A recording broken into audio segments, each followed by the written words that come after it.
My name is Florence. I never thought I'd be here, sharing something so raw, so personal, but perhaps telling my story will help others. Don't forget to subscribe to Bold Confessions because the truth only gets darker from here. It all began when Lucas, my nephew, showed up at my doorstep. His face was pale, his eyes rimmed with exhaustion, and he carried nothing more than a single suitcase. His long-term relationship had ended in a way that shattered him completely. Lucas had always been the golden boy of the family, charming, driven, and full of life. But that day, he looked like a shadow of himself. I welcomed him in, offering the spare room, telling him this was his chance for a fresh start. A part of me saw my own reflection in his pain. I had been in his shoes once, heartbroken and lost, and maybe, just maybe, helping him would heal something inside me too. The first few days were quiet. Lucas spent most of his time in his room, occasionally stepping out to make himself a cup of tea. I tried to give him space, but one evening, as I was preparing dinner, he walked into the kitchen and asked if he could help. I handed him a knife and we began chopping vegetables together.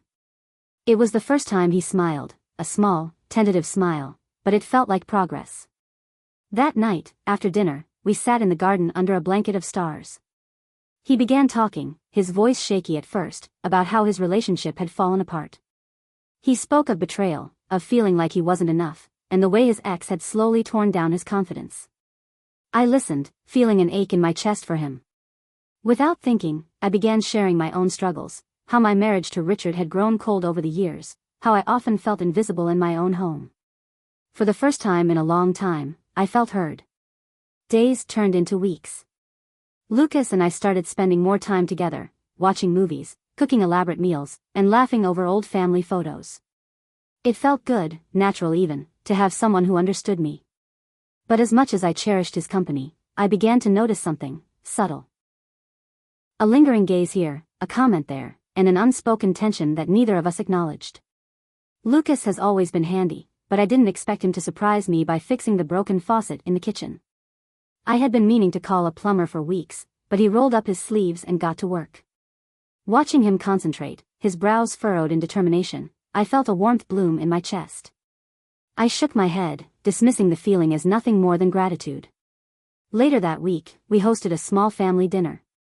Richard, my husband, made a casual remark about Lucas's charm, joking that he could teach him a thing or two about winning people over. The comment stung, though I couldn't understand why. Lucas laughed it off, but I found myself stealing glances at him throughout the evening, noticing details I shouldn't, his smile, the way he carried himself. One night, after Richard had gone to bed, Lucas and I sat in the dimly lit living room with glasses of wine. We started reminiscing about childhood memories, sharing stories, and laughing so hard my sides ached. At one point, our hands accidentally brushed as I reached for my glass. It was such a small, insignificant thing, but the touch lingered longer than it should have. My breath caught, and for a fleeting moment, I felt something I couldn't name. The following day, Lucas showed me his notebook filled with poetry.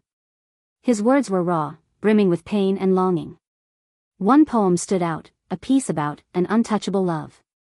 As I read it, my chest tightened. His descriptions were hauntingly familiar, as though he were speaking directly to my heart. The realization unsettled me, but I said nothing, choosing instead to compliment his talent. Despite my efforts to dismiss the growing closeness as maternal affection, my thoughts began to betray me. I found myself thinking about Lucas at odd times, when I was cooking, when I was alone in bed, even during conversations with Richard. Guilt crept in, whispering that this connection wasn't right. But I silenced it, convincing myself that I was just overthinking. After all, Lucas was my nephew. One afternoon, Lucas approached me with a sketchbook in hand. "I drew this last night," he said, flipping it open to reveal a charcoal drawing of me sitting in the garden. The details were startling. He had captured the curve of my smile, the way the sunlight danced across my hair. I was flattered, but there was something about the intensity in the drawing that left me unsettled. I thanked him, brushing off the odd flutter in my chest. A storm rolled in later that week, matching the tension in the house. Richard and I had argued about something trivial, but his sharp words left me raw. Lucas found me in the kitchen, staring out at the rain, my hands trembling. Without a word, he wrapped his arms around me in comfort. His presence was calming, and for the first time in years, I felt truly seen. As we stood there, the lines blurred. I turned to thank him, and before I realized what was happening, our lips met. It lasted only a moment before reality crashed down on us. I pulled away, horrified. "This isn't right," I whispered, my voice trembling. Lucas looked equally stricken. I fled to my bedroom, locking the door behind me. That night, I lay awake, replaying the moment over and over.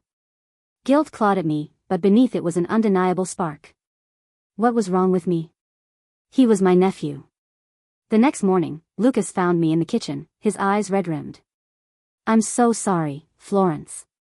It was my fault. I crossed a line." His voice cracked, and I could see the remorse etched on his face. I forgave him, desperate to ease the tension, but things were far from normal. Every glance, every word between us carried a weight we couldn't ignore. Richard started noticing the change in my behavior. "Why do you and Lucas spend so much time together?" he asked one evening, his tone sharp. His words cut through me, planting seeds of paranoia. The days that followed were riddled with awkward silences and lingering gazes. I found myself walking on eggshells, terrified that our secret might come to light. The walls of our family life were beginning to crack, and I could feel everything slipping away.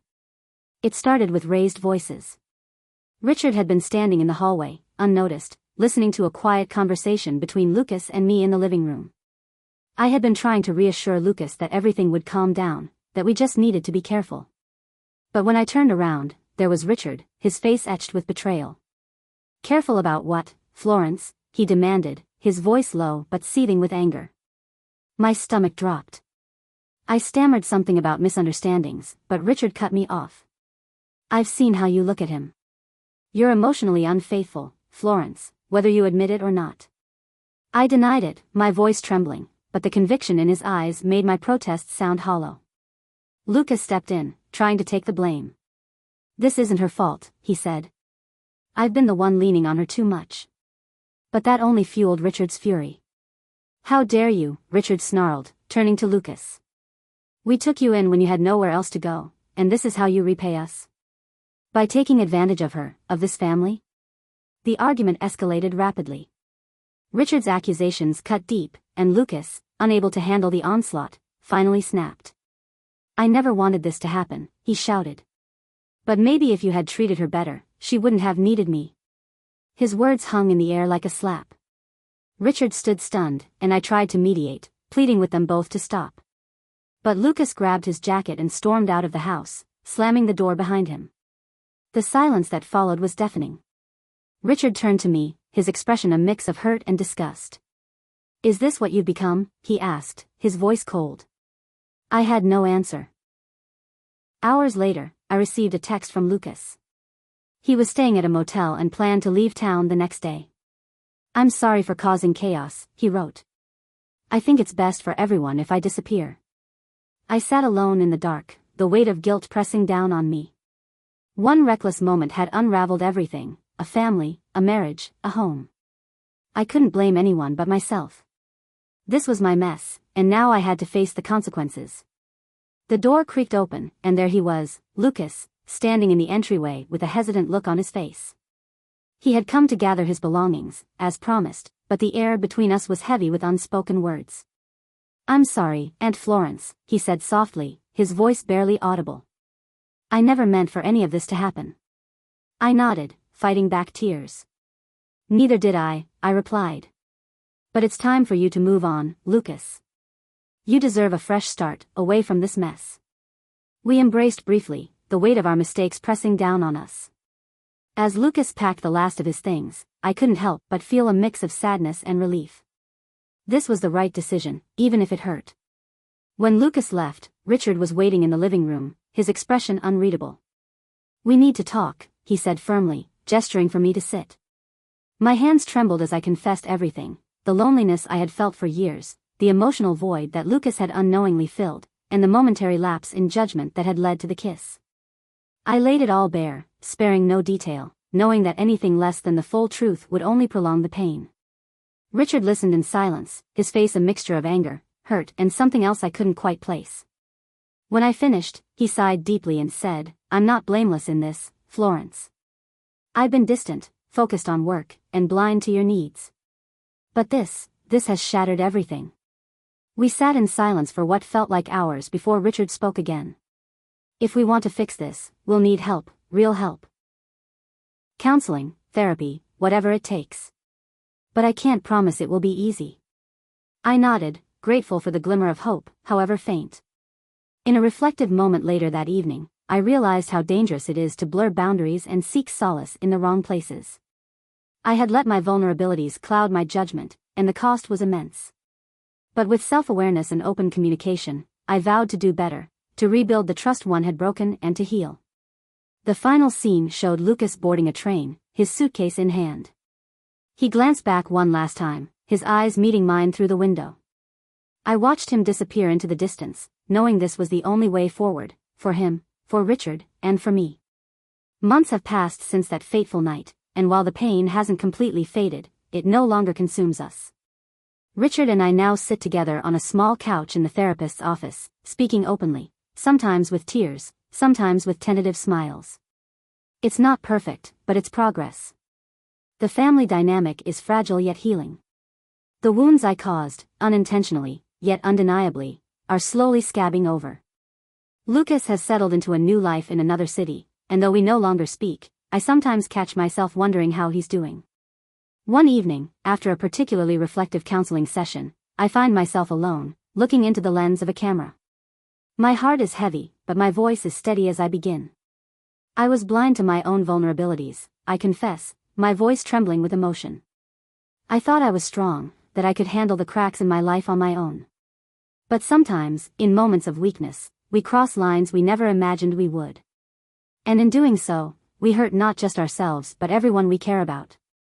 If this story resonated with you, share your thoughts in the comments below. And don't forget to subscribe to Bold Confessions for more heartfelt and gripping tales. Your story could be next.